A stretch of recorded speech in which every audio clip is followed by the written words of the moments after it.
And now, the Lowdown, with economist and political strategist Elson Low.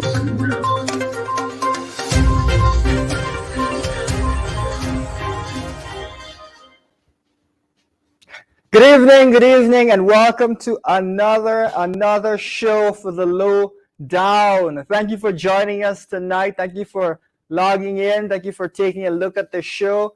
As you know the deal, folks. Share the link. You know the deal. Every weekend we're here. Share the link.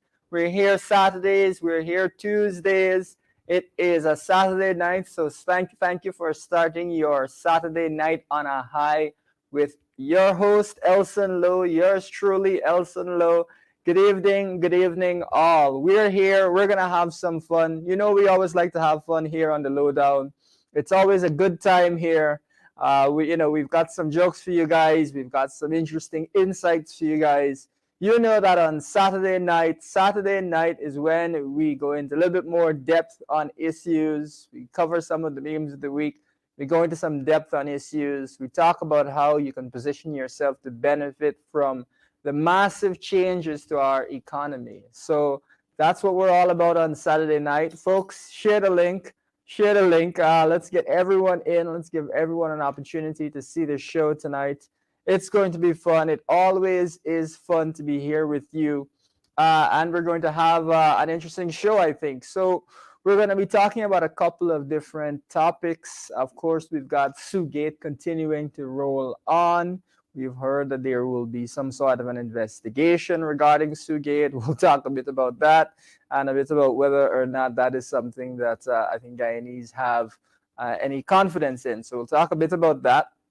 We'll also talk about some of the, we've talked a bit about Amalia Falls in the past. So we're going to go into that again. But what we want to do is to give you kind of a different perspective on the issue than maybe you would have heard before. And so we're going to say, what about the best case scenario for Amalia? What about that? And what have the Vice News revelations given us some perspective on and raised questions regarding, regarding these allegations and, made the public whet their appetite for the truth. We're going to go into a little bit of Amalia in a different way tonight. So stay tuned for that, folks. We're also going to talk a bit about Gaisuko, sugar that is sweet no more. I don't know if you're aware, but there's a real question of whether there's a shortage at Gaisuko. In fact, there seems to be tacit admission by some individuals that there is a shortage at Gaisuko. So we're going to talk a bit about that. Very interesting, folks. We're hearing that the shortage may be due to smuggling of sugar abroad. I don't know. You can have your own opinion regarding whether smuggling is the real cause of the shortage. I'm sure that you will have your own opinion, viewers. I was not aware that the smuggling of sugar was something that happens all of that often, ever. But I could be incorrect. That could be the cause of the shortage. That's what we're hearing. Folks, of course, you'll have your own perspective, but we'll talk a bit about that. We're also going to talk, of course, we've got to talk about, the cost of living issue, how that has continued to roll on, really concerning. So we're going to talk a bit about that. And we're going to talk about some of the changes to the economic outlook for Guyana and how that has affected or might be affecting some of the prospect for businesses. So that's another interesting thing in our last section where we talk about keep positioning yourself and keeping an eye on how things have moved. As an example, did you folks know that shares of Demerara Bank have actually jumped 35% in pretty much in a very short space of time? That's if you had $1 million there, you now had $1,350,000. So we're gonna help to viewers to get a general sense of how things are moving in the Guyanese economy, so you can figure out how to position yourself going forward. Folks, share the link. Share the link. Let's give everyone an opportunity to tune in with us to be a part of the Lowdown tonight. We've got an interesting show. We always like to have fun here on Saturday nights. So jump in, join the Lowdown, come on and hear some of the interesting insights that we're gonna give you a sense of tonight. So we're gonna talk as well about some more humorous things tonight. We're gonna try to keep it quite humorous because, to be fair, there's quite a lot of humorous things in the atmosphere. So we want to give those humorous things their full and just time. So we're gonna do some of that. But first off, we like to start the night with the memes of the week. Folks, share the link, and we're going to lean into those memes of the week in just a second. We always like to talk about interesting or fun or funny things at the beginning of the show. So share the link. Let's get that in. Yeah, as we go forward, let's get that first slide up there. Let's get things rolling as we go forward here. Okay, so we love to follow the property market here in Guyana. And now you're looking at a property here for US $2,500. That was at $500,000 a month. That's a hefty price there, folks. That's a hefty price. We love to take a second and think, well, who could afford a $500,000 property? What type of income would you have to be able to afford $500,000 in rent? Now, the rule of thumb is that about a third of your income at the most should go towards your rent or your mortgage payments, which means that for you to be able to afford $500,000 in rent, you got to be making $1.5 million, folks. You got to be making $1.5 million. Fellow Guyanese, wouldn't you love to be making $1.5 million a month? Wouldn't you absolutely love that? That's what's going on in this country. You're seeing people making some serious amounts of money, very substantial amounts of money, folks. $1.5 million in order to afford a property like that. Now, it could be that a couple of people come together and split it. That's one possibility. But even then, that would mean that the combined household income of those individuals would have to be $1.5 million. There aren't many households, over the course of the history of Guyana, that would have had a combined monthly income of $1.5 million. That's very substantial. So those are the types of things that you're seeing pop up here in Guyana. You're seeing a property market that is really accelerating. We know that the Private Sector Commission has said that Guyana has actually got a tripling in the course of the past few years of rent in many of the main areas in Georgetown. A tripling of rent in many areas in Georgetown in only a few years. Tripling. Now, that would indicate to some folks that you've seen property values in many areas in Georgetown triple. Wouldn't it indicate that? Why? Well, if you're making 3 times as much money from renting out your property, you'd want 3 times as much. You want 3 times more for you to be willing to sell that property. So if you got a $50 million property, all of a sudden you've got a $150 million property, folks. That is what is going on. Massive changes to the economy, massive changes. Of course, if you've got property that can be rented out, maybe that might be something to look into. We've talked at length about these sorts of things on this show, folks. So that's the first thing we wanted to brush on. Let's get the next slide up as we go along. Okay, so we're seeing $908 million for an administrative building at the Cherry Dragon Airport. Now, we've spent over the years hundreds of millions of dollars on the Cherry Dragon International Airport. We've seen a lot of controversy and questions around whether we've gotten the right amount, right value for the amount of money that's been spent. There's a lot of questions that have been asked across different administrations. But I would submit to you this interesting question. 908, almost $1 billion Guyana dollars for an administrative building. I'd ask you this, what exactly are they administering that they need a building that costs nearly $1 billion? Now, it could be that they want to house several hundred staff, hundreds and hundreds of staff. They need a very large building. It could be that they need a massive building. But I'm not sure that that is really required. Seems to me that even if the airport were to expand substantially, it wouldn't need hundreds and hundreds of administrative offices. Remember, administrative offices are a bit different than terminals, as an example. That's a very different thing than a terminal. That's an office.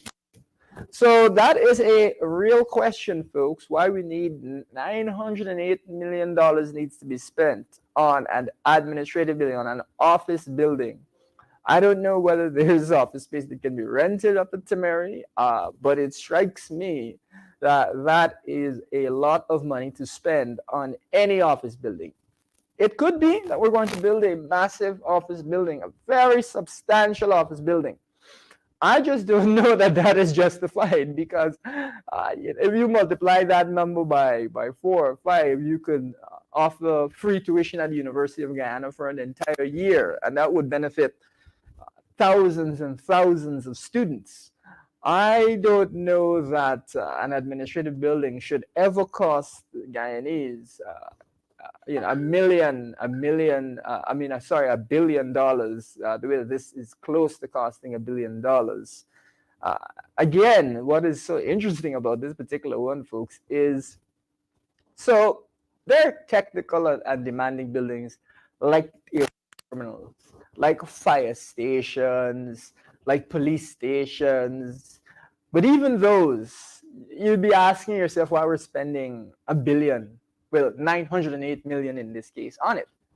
But for an office building, you're spending $908 million. I don't know about this one. I think maybe some priorities are off by the government here. That's one way of looking at it. Another way of looking at it is questioning what really is the justification for these costs. So, folks, we'll keep our eyes peeled on this one, because that is a very strange situation. Of course, we've heard high costs at the Cherry Dragon International Airport before. This one, though, definitely raised an alarm bell for me the moment that I saw it. Very concerning. Let's get the next slide up, folks. Okay, so one thing that does touch on some of the more serious elements of what we talk about, but it is also, I think, humorous, is there's a history throughout many countries of animals getting involved in electric outages. This is an article from The Atlantic, which indicates, talks about the history of the whole issue, and actually there's quite a few instances of this. The reason that I bring it up, and the reason that I find it to be quite entertaining, is that where there are a lot of animals, such as in forested areas and jungle areas, the likelihood that you'll get animals in an in your electrical system to cause an outage increases. And animals, of course, will not really be conscious of these things. And we are now moving into their home environments to put electrical infrastructure in place. And so they might think about it as something which is, better they think about it as being just another tree to land on, or something interfering with their environment. They may be curious to find out what's going on. But you very often will actually see animals gnawing into cables, landing on transformers, getting themselves into all kinds of trouble. And as a result of that, you'll very often see outages due to animals being involved. Why do I bring this up? Why is this important? Folks, we've talked quite a bit about the Amalia Falls hydroelectric project, quite a bit about it. But one of the things that has not been talked much about is the fact that this particular project is going to have to run a electrical line, a line to take the electrical current generated to the coast. That line is going to have to cross the entirety of Guyana through extensive jungle areas. Extensive jungle areas, folks. Now, what happens in Guyana's jungles?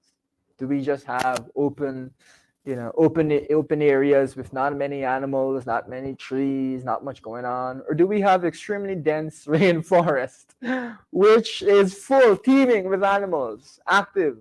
I don't know if you've ever been on the trail, folks. You see a monkey sometimes right at the side of the trail. You see animals poking their head through from time to time. This is something which happens quite a lot in Guyana. We have a lot of animals around. And now the question I have for you viewers is, do you think that if Amalia Falls Hydro is ever completed, and there is a great deal of doubt that it will ever be completed, we're not going to have substantial problems with animals actually affecting the electrical output, with animals stopping us from getting electrical current in? And you may think, this is overblown, this is something that never happens. But let's get the next slide up, folks, and let's keep this conversation rolling and have ourselves a little bit of a laugh on in this regard. So there you see another particular article which talks about this. And so this is power disruptions caused by wildlife such as monkeys, snakes, and squirrels are challenged faced in many rural areas. Amalia Falls is in an urban area or a rural area?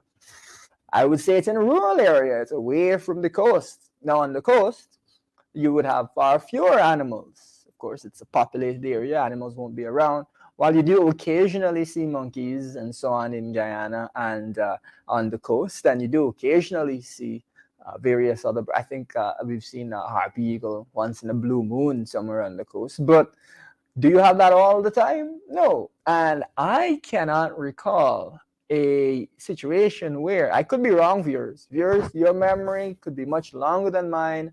I could be totally wrong here, but I can't remember a situation where we've had an animal get into or get involved with our electricity system, where they destroy something, whether it's a transformer, whether it's the wires. I can't really recall that on the coast. I can't recall anything to that effect happening. We've had outages at GPL from things like a excavator knocks over a pole and causes an outage, which I believe was the case recently, or someone allegedly there's a switch that's not properly turned, or the right personnel isn't there. All sorts of things you hear from GPL. All worthy of investigations to figure out exactly what the truth is. But I've not heard of many times that animals have been the cause of a major outage on the coast. So it stands to reason that placing your electrical infrastructure on the coast might actually be a bit more beneficial than having it in the interior regions where you have a lot of animals there. We've talked at length on the show about the way that solar could be used during the day to really offset our power consumption. And of course, if it's on the coast, we don't have as much of an issue with animals. Now, on the flip side, there have been, as we mentioned, quite a few interesting incidents when it comes to animals affecting power outages. Let's get the next slide up, folks. All right, so monkey causes power outage in Matu and Daru, long rural power lines vulnerable to wildlife disturbance. So this is, I believe this is Malaysia, where they've got an issue with a monkey causing a big power outage. And it says here, long rural power lines vulnerable to wildlife disturbance. Viewers, do we have any long rural power lines associated with the Amalia Falls Hydro Project? A project which actually is looking to generate electricity all the way in Region 8 on the other side of the country. Do you think that there are any long rural power lines associated with this particular project? I could be wrong. Let's get the next slide up as we lead into this topic. Let's keep things going here. Okay, so this gives a little bit more information about the alleged crimes of these monkeys. A single monkey caused a nationwide blackout in Kenya after falling onto a crucial piece of equipment. There's something as well here that I find very interesting, viewers. Monkey fell in a transformer at the hydroelectric power station. What kind of electricity we're talking about? Hydroelectric power? Interesting. And the transformer then tripped, resulting in the loss of 180 megawatts of power, triggering a blackout across Kenya. Folks, Amalia Falls is supposed to be like 170, just under 170 megawatts. So very similar in size, Power was restored almost 4 hours later, and the monkey survived its adventure. So we're happy to hear that the monkey survived, folks. We're happy to hear that the monkey was able to make it through to make it through safe and sound. Nobody wants anything bad to happen to these poor animals. But let's look at the similarities here. So we've number one got a local animal causing an electric outage. All right, that's something we talked about. We've also got a hydroelectric station involved in this incident. Now, why is this the case? Well, it could be that hydroelectric stations are often located in rural areas, so it's a risk that they bear with them. Now, in addition to that, we're looking at 180 megawatts of power, which where the Amalia Falls project is very similar in size. So very similar again. And then what's the outcome of this? What happened? We had a nationwide blackout across Kenya, a huge blackout in Kenya. So I say all this to say, viewers, can you imagine that one of the risks that we face with the Amalia Falls Hydro project is that we could actually have nationwide blackouts, huge blackouts, over very small incidents involving animals, something which happens all over the world and something which we would not see anywhere near as frequently on the coast, right? But here's another question. Can we prevent this? Can we stop animals from getting involved? Yes, we can. However, let us recall that Amalia Falls' electric power cables have to cross the entirety, almost the entirety of Guyana, from Region 8 all the way across. You think we're really going to be able to secure that entire stretch of power line? A huge, huge distance? Deep in the forest, we're going to be able to secure that. Even if we took all of the soldiers in this country and stationed them there, made them always alert, keep the area clean, keep the animals away. You think we could do that for that entire stretch of cable? I don't know, folks. This cable even has to cross, it would seem, multiple rivers and so on in order to get across in the shortest distance. Are we really going to be able to defend that? Do you know that we've occasionally, viewers, I'm sure you can recall this, we've occasionally had problems where ships have hit the GPL on subsea line and caused power outages. So that is an issue that we've had before when it comes to these sorts of rivers and so on and so forth. Now we're talking about an even more rural area. There's a big question as to whether we'll be able to avoid major incidents. And in Kenya, we saw power restored after about 4 hours. 4 hours. But viewers, the thing is, are there, good roads leading to the Amalia Falls Hydro Project? No good roads, right? We've had difficulty building roads there. That was what stalled it up the first time we attempted to do it. It's an area that is very hilly and has a lot of rainfall. So it's possible that these roads will wash away. Viewers, we've seen many times difficulties in the interior when there's heavy rainfall in passing these roads. So do you think that it will only take 4 hours for Amalia Falls Hydro, if it comes online, if there's a problem, you think it's only going to take 4 hours to resolve? Or you think it's going to take a couple of days? Folks, I'll remind you, I'll give you a gentle reminder. Of course, you must know this, but how many times have you had a blackout from GPL that lasted more than 4 hours? A lot or a little? Have you had blackouts from GPL that lasted whole half day and you were annoyed? Does that happen? Viewers, can you imagine GPL or the Amalia Falls company, whatever company deals with it, having to fix the Amalia Falls Hydro and the road wash away? You think it's going to take them 4 hours to restore power? Or you think it's going to take them a good while? This is why the Amalia Falls project just keeps, it's a joke that keeps on giving. It is one of the strangest and riskiest projects that I have seen. Very, very unusual project. But that's the situation. And what have we heard again with Amalia? Going back to the drawing board, we're going to talk a little bit more about this in a different way, viewers. Going back to the drawing board again regarding Amalia Falls Hydro. It's been over 10 years, and we're going back to the drawing board again on this issue. It's unbelievable, unbelievable. Let's get the next slide up, folks, as we roll on with tonight's show.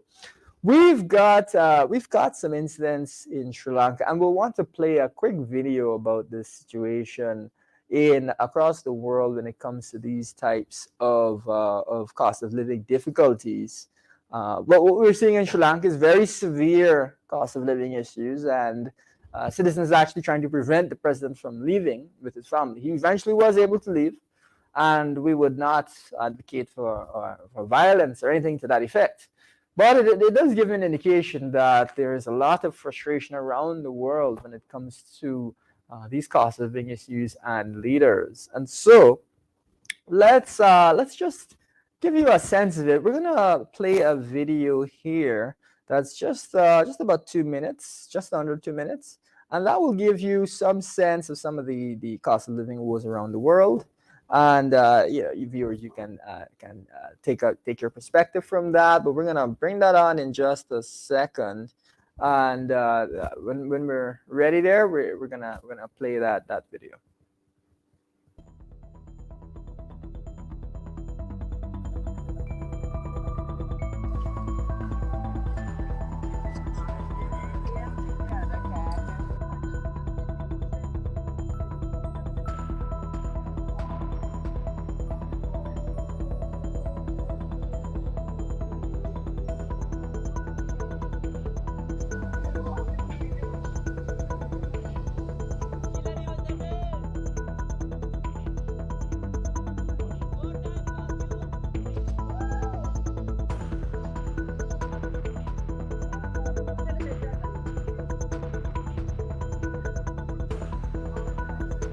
I think this is the first time we have been entered to the president house. We got a good opportunity.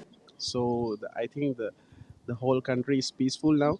The corrupted will be finished. So I got a chance for with my kids come and having a lunch in here. So once in a life. So very happy about. So the coming who's next. So they have to take care of the country.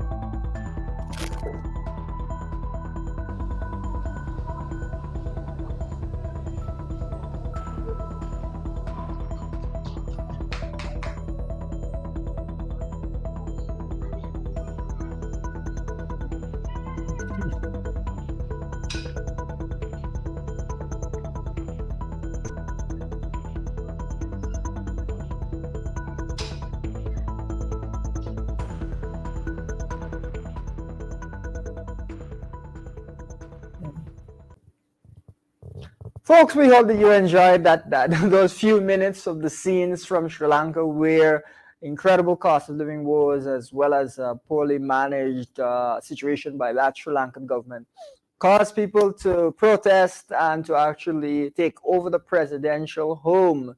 Now, earlier in those protests, you saw violent resistance by the government, which I think inflamed the protests even more. But it is seemed that they've been, to a certain degree, quite peaceful. However, we again say no to any kind of violence in the course of protests. But that aside, that is one heck of a scene, isn't it, viewers? One heck of a scene. You've got folks jumping in the president's pool, swimming. You've got people there taking their families to picnic on the lawns.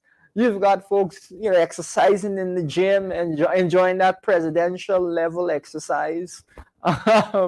You've got folks in the kitchen drinking the president's expensive alcohol. The whole thing is just crazy. The whole thing is pretty unbelievable. And the reports was that folks have said that they're not going to leave until the president resigns. They're camping out in his house. It belongs to the people, not to him. Well, I believe that he's officially resigned now, and that Sri Lanka is going to do through some reforms to try and bring things back. But you've had a very, very unusual situation there. And I wondered to myself how often we'll see that over the course of our lives. It seemed like they were having fun jumping in the president's pool. Very unusual scenes there in Sri Lanka.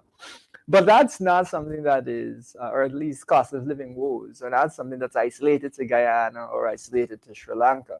We'll talk about how Guyana is different in these other countries, but it's something that we're seeing in a lot of countries across the world. So we're going to have another video in a second, just another couple of minutes, first 2 minutes of that video. And in that video, it's going to talk a little bit more about some of these cost of living issues and the worries around the world around recession and so on. As we see inflation, as we see prices go higher and higher. So we're going to throw that video up in just a second. If our operators are ready, we'll lead into the next video. First, You heard about Will Rogers. He was a legendary comedian in the 1920s and 30s. Around the time of the Great Depression, Rogers had a great one-liner about the economy. He said, invest in inflation. It is the only thing going up. Sad but true. Almost a century later, his jokes still make sense. Inflation is setting records everywhere. I'll begin with some numbers.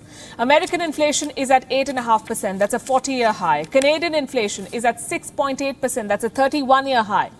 In Britain, inflation has topped 9%, the highest in 40 years. And here in India, wholesale inflation has reached 15.08%, the highest in 9 years. In other words, this is a global cost of living crisis. All over the world, prices are rising. In many countries, the people have started revolting. In Sri Lanka, in Peru, in Argentina, thousands of people are protesting against the rising prices. And when prices rise, stock markets fall. Now take a look at this table. Nasdaq was down 4.7% on Wednesday. FTSE was down 2.3%. India's Sensex closed 2.6% in the red. Nikkei was down 1.8%. Germany's DAX closed 1.8% down. This was the worst day for US stocks in 2 years. Did inflation cause this tumble? Chances are it did. Inflation basically leaves you with less money in hand. For example, assume that you used to pay $1 for a dozen eggs, $1 for 12 eggs. That was before inflation started to bite. Now you're paying $1.50 for the same number of eggs. So that's half a dollar more. Imagine this happening to all your expenditure for fuel, for groceries, for everything. You would be left with less money in your pocket. Or in this case, less money to invest. And without investors, stock markets will plunge. That's one reason. Reason number two is this. Stock prices depend on how companies perform. If inflation is higher, companies lose more money. They have to pay more for fuel, for raw materials, and all of this drains their profits. So stocks go down. Now, for those old enough to remember, these are ominous signs. A lot like 2008, oil prices are rising, stock markets are collapsing, inflation is hitting multi-decade highs. These are classic signs of a recession.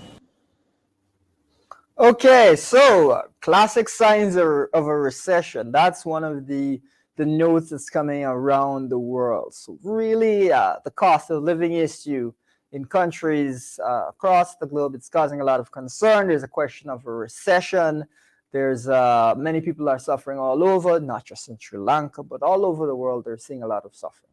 And we've heard the government say that this is an issue that people are feeling everywhere and that we in Guyana should recognize that and consider that there's nothing that can be done. That's a phrase that's been used. There's also been talk about companies that aren't profitable, about the difficulties that those companies have been having and their stock prices falling and so on. But folks, here is what is so interesting. Whereas a recession, which is a contraction of the GDP, which is a reduction in the growth of a country, negative growth, whereas that is what people are worried about around the world. Do you know that Guyana was supposed to originally grow at 50% this year, just about 50% this year? But the newest estimates are that Guyana is more likely to grow closer to 60% this year. So whereas you have some countries that are growing negative or are likely to grow negative, let's say negative 1%, negative 2%, countries that are going to slide backwards, you've got Guyana moving forward 60%, not 10%, not 20%, not 30%, not even the 50% we thought at the beginning, but 60%, partially because of these really high, extraordinarily high oil prices. Folks, this time in a long time, for the government to say that nothing can be done is for the government to be using the mindset that they are in one of these other countries. That's not Guyana. We have to recognize that Guyana is in a great position right now. Other countries are suffering substantially. We would have been suffering too, but we've got an oil industry that is booming, absolutely booming. We're receiving far higher returns for each barrel of oil sold than we even expected last year, late last year. We didn't expect anything to this effect. We are booming. This is a time of plenty. Why are you not feeling that plenty in your pocket? The government is acting like you live in Sri Lanka or you live in one of these other countries where you have to take pressure. For what reason? For what reason?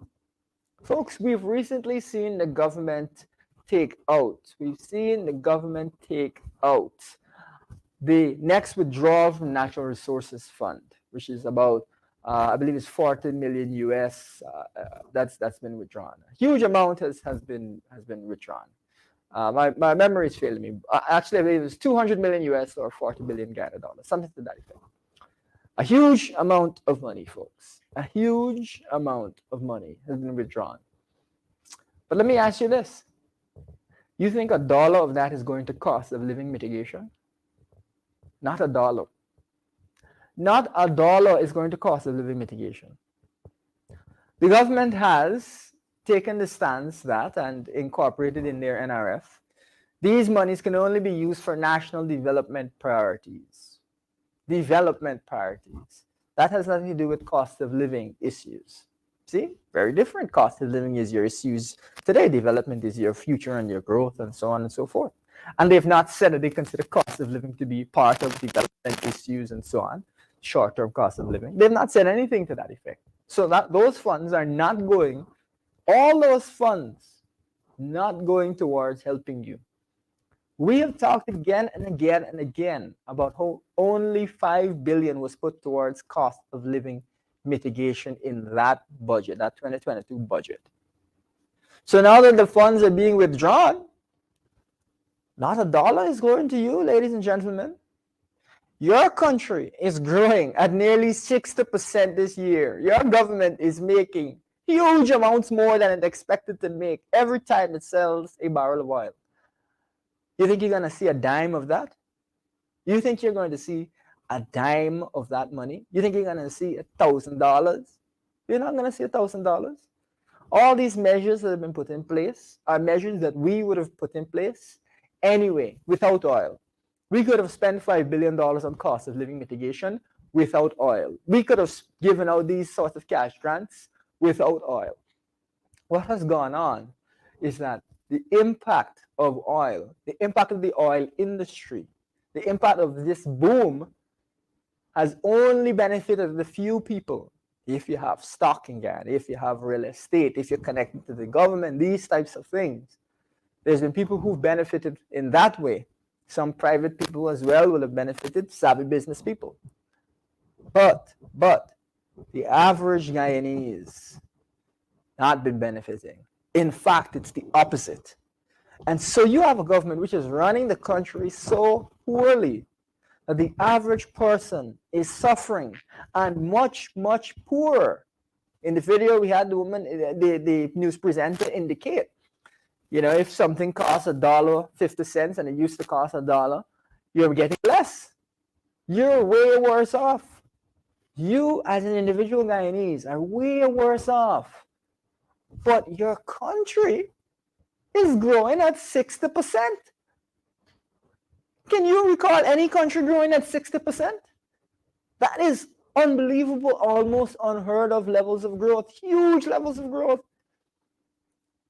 How are you benefiting average Guyanese? Not even those on the lower end of the income scale, goodness me, but just the average Guyanese, everyone who is not in this high income area.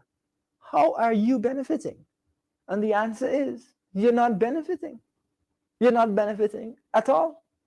When cash grants are given out, it's small grants here and there, a touch there, a touch there.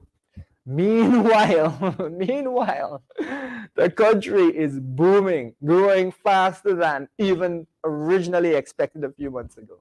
This is one of the most unusual situations of growing inequality, mass inequality, and mismanagement by a government that I think it's been seen anywhere in the world. It's Unbelievable, folks. It is unbelievable.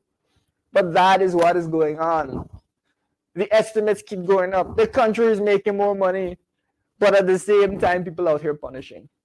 And we in the opposition, and this is something that various media outlets and so on have covered that favorably. Different people have said that this is a good idea. We have said that this boost, this jump in oil revenues can be put towards various cost of living measures. And one of the measures that will have a huge impact is that we can bring gas prices down at the pump for average Guyanese. We can bring gas prices down. We can also give out vouchers and so on for minibus drivers, for those who are operating canters, bringing greens from the farm to the market. As much as a half of the increase that you're seeing in your costs, in your food bill and so on, is due to things like gasoline increasing and so on, and the effects of that. We can bring substantially the price of food down in Guyana, the price of locally produced down quite a bit, not all the way, but quite a bit, through taking some of the excess revenues we're getting and putting it towards a program to bring these prices down, to bring the cost of things down. Instead of doing that, what we have allowed is for people's lives to get worse and worse as they pay more and more for the same amount of food, even while their country is booming and growing. So everyone is out here suffering like all the different folks around the world from cost of living, but they don't have 60% growth to rely on. We have it, but it feels like we're in the same situation as them. Folks, this government, they're looking for trouble, folks. They're looking for trouble. They are really, I think, going to frustrate the average voter. And I believe that that is what you're hearing on the streets. Frustration. But let's take a different stance. Let's step back from all of this. We've also seen the Vice News allegations, which again, heavy topic. We're talking about mass corruption. We're talking about money laundering and so on. We've seen all of that. And we've even seen allegations that the Amalia Falls Hydro project is only existing because Vice President Jack Dio took a bribe to facilitate the program. That's the allegation, or that seems to be the allegation. We've called for investigations. The PNCR has called for investigations and for the Vice President to either step aside or be fired to facilitate those investigations so we know the truth. We have called for that. But let us ask ourselves something different. Let us change the dark tone and ask ourselves, looking at some of the big projects that have failed under the Vice President's watch or under the PUP's watch, let's ask ourselves this. If these Vice allegations are true, and the real reason that we've seen these kinds of crazy and foolish issues in this country, the real reason that we've seen mismanagement is because of bribery, if these allegations are true, then what has been the real impact to Guyana? Let's take the example of the Amalia Falls Hydro project. Now, that is a project where we could have seen electricity drop, the cost of electricity drop, be cut in half, be cut even lower than that. Years ago, 10 years ago probably, we could have seen that cost cut a long time ago. We could have seen, first of all, the benefit to consumers. That's one area. We could have seen the benefit in terms of jobs, because now you could have had manufacturing, processing. Low-cost electricity allows for manufacturing, whether it's processing of juices, coconut, other things into refined products. We could have seen that. Jobs created, people benefiting hugely, more revenue for our tax base, so we have better schools, better health care, better roads. These things in turn lead to more jobs, people's lives really improve. We could have had all of that. We could have put an end to blackouts. This is the best case scenario. Put an end to blackouts, had an updated grid, seen all of these great benefits. But the allegation is that because one particular person has been taking bribes this whole time, we couldn't see these things come to pass. We need to know the truth. We need to know the truth. We need an investigation to find out the truth. One thing I find is really profound, a statement I found really profound, is someone said that a bandit will steal your money, but a politician will steal your future. A bandit will steal your money, but a politician will steal your future. If these allegations are true, do you realize that it means that a certain person who wears glasses has stolen the future of hundreds of thousands of Guyanese? This one man has done that. Do you realize that? That the failure of Amalia would be because of his involvement? That would be really depressing. But folks, on the flip side, is that the only project that has had this big effect? We don't know whether other projects will have these sorts of allegations hanging over them. We are hearing from the Vice News reports, regular bribes have been paid, regular bribes have been paid. That's the narrative coming out. We need investigations to find out the truth. We don't know whether Gaisuko, the Skeldon factory, which is again Chinese operators and so on, we don't know whether bribery was involved there. Perhaps that should be investigated. We don't know these things. But as we investigate Mr. Su, we'll get a better idea of what should be investigated and what should not be investigated. But if that were involved, wouldn't that be similarly disturbing? We could have turned around the sugar industry. We could have seen jobs, stabilized the sugar industry, seen jobs there, not been going through the difficult situation that Gaisuko has been going through. That's another question to ask. And again, would it really come back down to this one man? In the Vice allegations as well, in the Vice News reports as well, it's indicated that you don't need to know the president. You just need to know the vice president. That's all you need to know. We need an investigation to find out the truth. Folks, what is really interesting is that it is not Mr. Su alone who made allegations in that Vice News report. There are, to my knowledge, I could be wrong, four separate Chinese businessmen who made the same allegation. 4. So Mr. Su is one person. But what about these other guys? We have seen the vice president deny to Mr. Su's allegations. But what about the other guys? They made allegations as well. He has not commented, to my knowledge, on their specific allegations. I am curious. Now maybe he's made comments to that effect, but all the talk is about Su. There's 3 other people who corroborated what Su was saying. An investigation will help us to understand what the truth is. Because it is not just a random person that says this. This is somebody, first of all, that was living next to the vice president, renting out his home. But multiple other folks over the course of the documentary made these allegations. We need to know what the truth is. Whether we need interviews with these individuals. I think another person has come out to say he didn't say what he said, or he didn't mean what he was what he said in that particular interview. An investigation will help us to understand what the truth is. We don't know what the truth is. An investigation will help us to understand. But what I'm getting at is there's quite a few people that need to be investigated to find out what's going on.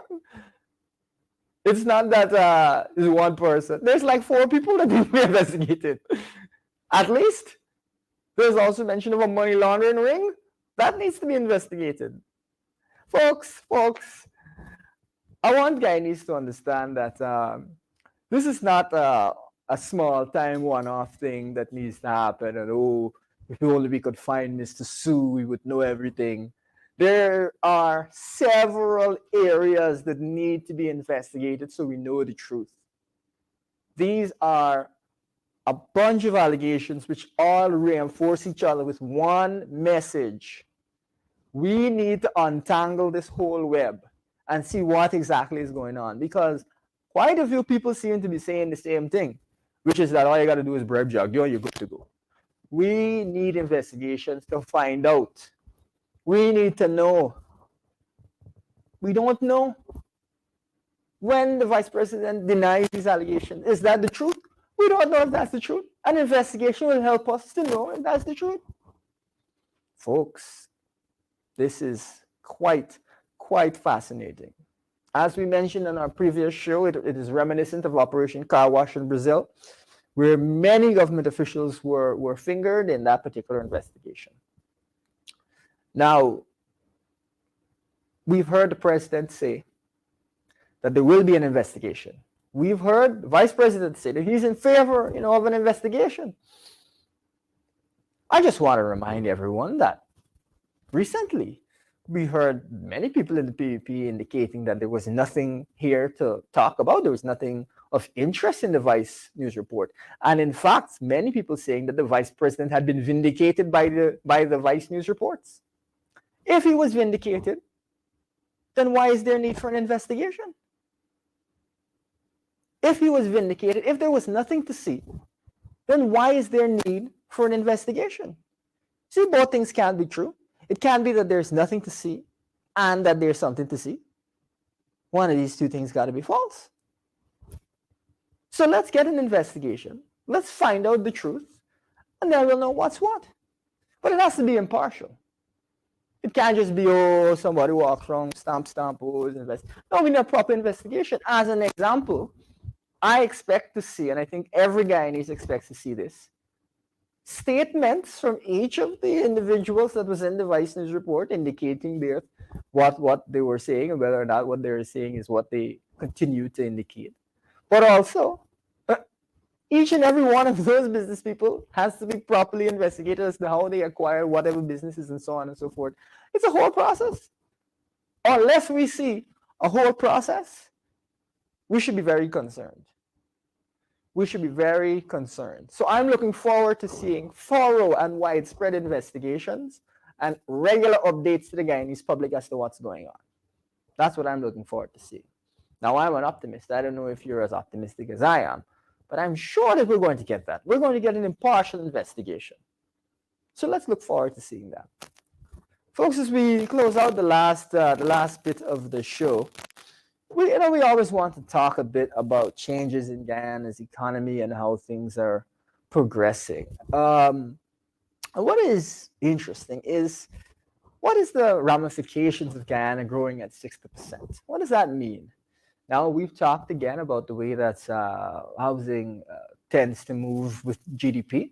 Of course, it's not an exact measure and every situation is different, but that's one thing that has been mentioned. Housing moves with GDP. So it could mean that housing in Guyana will be worth 60% more by the end of the year. I know that sounds far-fetched, but of course you can get independent evaluators and so on. That's up to you. But if Private Sector Commission is indicating that rent tripled, which means rent tripling means that your property is worth 3 times as much, okay? Or you'd be unwilling to sell it because you're getting 3 times as much revenue from it. Is it a stretch for your property to have gone up 60% in value? Is that a stretch? Not really, right? It's quite believable that your property would have gone up 60% in value. Very reasonable, actually. And so that is one thing that you got to keep an eye on. Also, we saw, as mentioned, the Amara Bank, their stock jumping up 35%. Now, again, something that you might want to look at, if you something that's interesting. What I would say is, I don't know if I'm particularly astonished that if a country is growing at 60%, a particular stock increases by 35% where they do business within that country. So up to you again. You can have your own professional evaluations, ask people who are professionals. It's just interesting to me. But what it does say is that you're seeing real transformations across the Guyanese economy. Big transformations, big changes. You got to keep your eyes open as to how these changes are rolling out. What are these changes? What do these changes mean for me?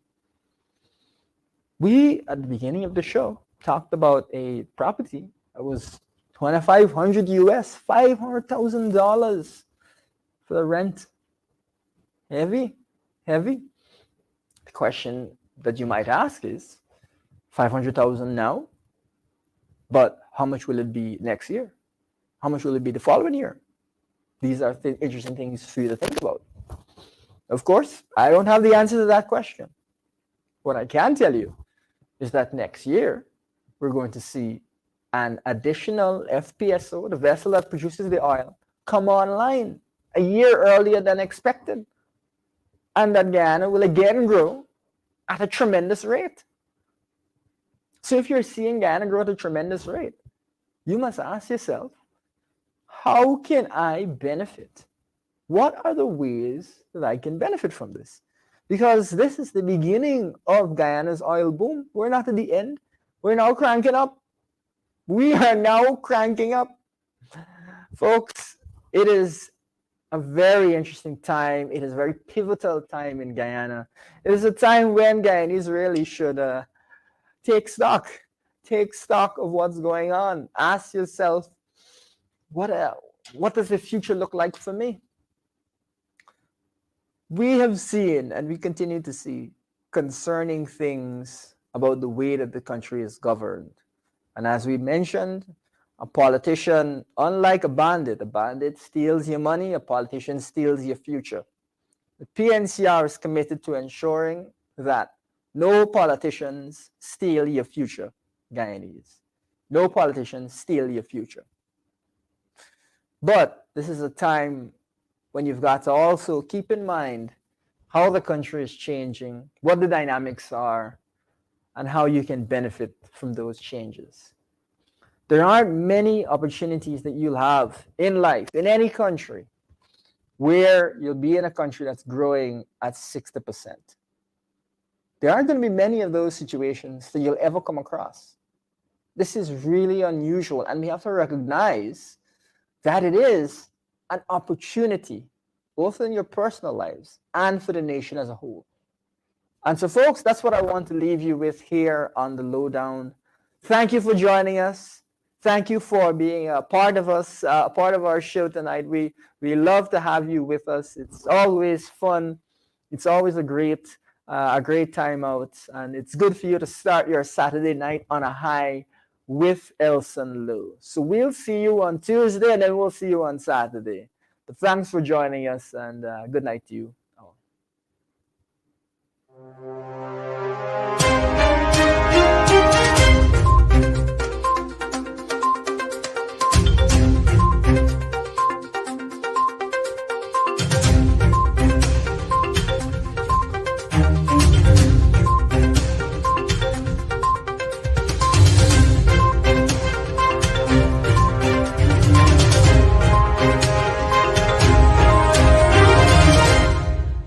Thank you for watching our program. See you right back here, same place, same time. And remember, hold the line of battle, comrades. Our victory is sure.